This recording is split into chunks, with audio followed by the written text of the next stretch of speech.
Assalamualaikum warahmatullahi wabarakatuh.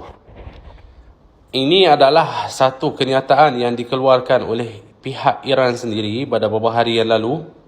Dikatakan lepas ugutan yang dilakukan oleh Amerika dan Israel terhadapnya, Iran pun keluarkan satu statement.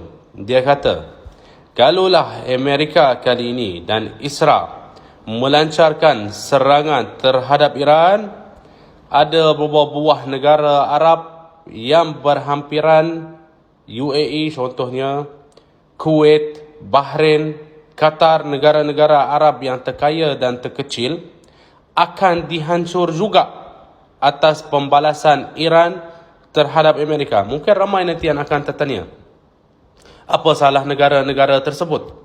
Negara-negara tersebut adalah tapak askar Amerika di kawasan Timur Tengah, dan banyak jet-jet mereka berada di negara-negara tersebut. Jadi Iran kali ini ugut Amerika, kalau kau sentuh aku bukan sekadar sentuh anak kau.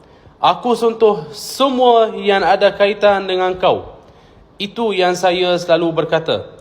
Kali ini kalau terjadi lawanan antara Amerika, Israel dan Iran, banyak negara di Timur Tengah akan terkorban juga ataupun akan hangus juga.